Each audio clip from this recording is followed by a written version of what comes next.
Wrapper വേടനെ അധിക്ഷേപിച്ച Hindu Aikyavedi നേതാവ് K P. ശശികലയ്ക്ക് മറുപടിയുമായി കോൺഗ്രസ് നേതാവ് സന്ദീപ് വാര്യർ. റാപ്പ് സംഗീതമാണോ ഇവിടുത്തെ പട്ടികജാതി പട്ടികവിഭാഗക്കാരുടെ തനതായ കലാരൂപം എന്നായിരുന്നു ശശികലയുടെ ചോദ്യം.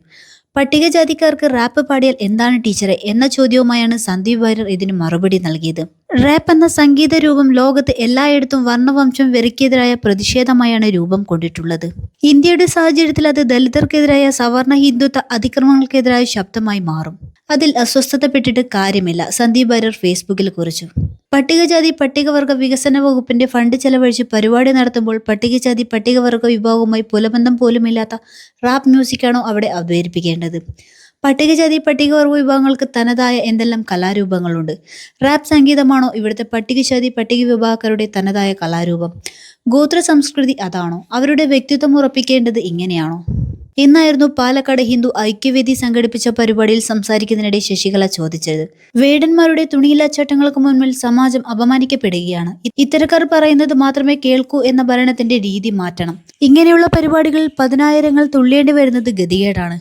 ആടിക്കളിക്കട കുഞ്ഞുരാമ ചാടിക്കളിക്കട കുഞ്ഞുരാമ എന്നു പറഞ്ഞ് കുഞ്ഞുരാമന്മാരെ കൊണ്ട് ചാടിക്കളിപ്പിക്കുകയും ചുടുചോറ് വാരിപ്പിക്കുകയും ചെയ്യുന്ന സംവിധാനങ്ങൾ അവസാനിപ്പിക്കാൻ സമയമായെന്ന് ഭരണകൂടത്തിന് മുന്നിൽ കെഞ്ചാനല്ല ആജ്ഞാപിക്കാനാണ് ഹിന്ദു ഐക്യവേദി എത്തിയിരിക്കുന്നതെന്നും ശശികല കൂട്ടിച്ചേർത്തു. ഇതിന് വിശദമായ മറുപടിയാണ് സന്ദീപ് വാര്യർ നൽകിയത്. വേടൻ എന്ന കേരളത്തിലെ യുവാക്കൾ ഇഷ്ടപ്പെടുന്ന കലാകാരനെ ജാതി പറഞ്ഞ് അധിക്ഷേപിക്കുകയാണ് RSS എന്നും അദ്ദേഹം അഭിപ്രായപ്പെട്ടു. ഇന്ന് കെ.പി. ശശികല ടീച്ചർ കേസരി പത്രാധിപർ മധുവിൽ നിന്നും വേടൻ വിരുദ്ധ പാറ്റേൺ ഏറ്റുവാങ്ങിയിട്ടുണ്ട്. റാപ്പ് പട്ടികജാതിക്കാരുടെ തനത് കലാരൂപമാണോ എന്നാണ് ശശികല ടീച്ചർ ചോദിക്കുന്നത്. പട്ടികജാതിക്കാർ റാപ്പ് പാടിയാൽ എന്താണ് ടീച്ചറെ? പട്ടികജാതിക്കാർ അവർക്ക് ഇഷ്ടമുള്ളത് പാടട്ടെ.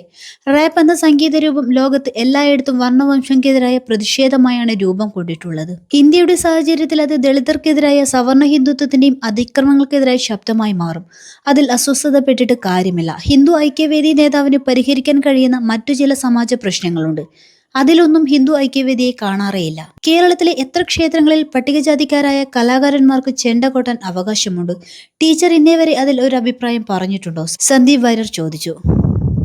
ഈ കുറിപ്പിന് താഴെ പ്രതികരണവുമായി ശശികല ടീച്ചറും രംഗത്തെത്തി. നേതാവെ, ആ പ്രശ്നങ്ങളായാണ് ഞങ്ങൾ കളക്ട്രേറ്റിൽ എത്തിയത്. അത് കോൺഗ്രസ് നേതാവ് അറിയണം എന്നില്ല. പട്ടികജാതി പട്ടികവർഗ ഫണ്ട് ഉപയോഗിച്ച് ഒരു പരിപാടി നടത്തുമ്പോൾ അവരുടെ തനത് കലാരൂപം അംഗീകരിക്കപ്പെടണം, ആദരിക്കപ്പെടണം. കോൺഗ്രസിന്റെ അഭിപ്രായമല്ല ശശികല പറയുക, സോറി എന്നായിരുന്നു ശശികലയുടെ കമന്റ്. റാപ്പ് ലോകത്ത് എല്ലായിടത്തും അടിച്ചമർത്തപ്പെട്ടവരുടെ സർഗാത്മക പ്രതിഷേധമാണെന്നും അത് ഹിന്ദു ഐക്യവേദിക്കാർ അറിയാത്തതിന് വേടൻ എന്തു പിഴച്ചു എന്നും സന്ദീപ് വാര്യർ പ്രതികരിച്ചു. കഞ്ചാവ് കേസിൽ ജയിലിൽ പോയവൻ ജാമ്യത്തിൽ വന്നപ്പോൾ നവോത്ഥാന നായകനായി, ഒപ്പം ലഹരി വിരുദ്ധ പ്രക്ഷോഭത്തിന്റെ ബ്രാൻഡ് അംബാസിഡറും. കേരളം പൊളിയാണ് എന്നു മറ്റൊരാൾ കമന്റ് ചെയ്തപ്പോൾ കഞ്ചാവ് അടിക്കുന്നവരൊക്കെ ക്രിമിനലുകളാണെങ്കിൽ കുംഭമേളയ്ക്കൊക്കെ പോകുമ്പോൾ കാണുന്ന കാഴ്ചകൾ മറക്കരുത് എന്നായിരുന്നു സന്ദീപ് വാര്യരുടെ മറുപടി. നേരത്തെ റാപ്പർ വേടന്റെ പാട്ടുകൾ ജാതി ഭീകരവാദം വളർത്തുന്നു എന്ന RSS നേതാവ് ഡോക്ടർ N.R. മധുവിന്റെ ആരോപണത്തെ പിന്തുണച്ച് ശശികല രംഗത്തെത്തിയിരുന്നു. വേടിന്റെ പ്രൊമോട്ടർമാർ തീവ്ര ഇസ്ലാമിക സംഘടനകളും ഹിന്ദു വിരുദ്ധ ശക്തികളാണെന്നും ശശികല ആരോപിച്ചു.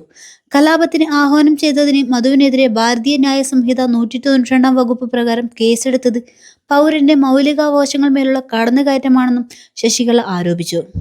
തീവ്ര ഇസ്ലാമിസ്റ്റുകളെ സന്തോഷിപ്പിക്കാനാണ് സർക്കാർ ശ്രമിക്കുന്നത്. വേടൻ ജാതി ഭീകരവാദം വളർത്തുന്നു എന്ന മധുവിന്റെ ആരോപണം വസ്തുതാപരമായി ഉന്നയിക്കപ്പെട്ടതാണ്. വേടന്റെ പ്രൊമോട്ടർമാർ തീവ്ര ഇസ്ലാമിക സംഘടനകളും ഹിന്ദു വിരുദ്ധ ശക്തികളുമാണ്. ദളിത് വിഭാഗത്തെ ഹിന്ദു സമൂഹത്തിൽ നിന്നും വേർപെടുത്തി ഇസ്ലാമിക ഐക്യത്തിലൂടെ ഹിന്ദു സമാജത്തിലേക്ക് ഭിന്നിപ്പിക്കാനാണ് ഇക്കൂട്ടരുടെ ശ്രമം. ഇന്ന് ജാതികളൊന്നും പരസ്പര പോരിന്റെ പേരിൽ ദുരിതം അനുഭവിക്കുന്നില്ല.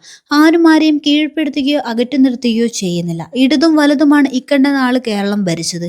ഇന്നും ജാതി ഭ്രാന്ത് ബാക്കിയുണ്ടെങ്കിൽ ഇവരാണ് ഉത്തരം പറയേണ്ടത്, ശശികല കഴിഞ്ഞ ദിവസം പറഞ്ഞു.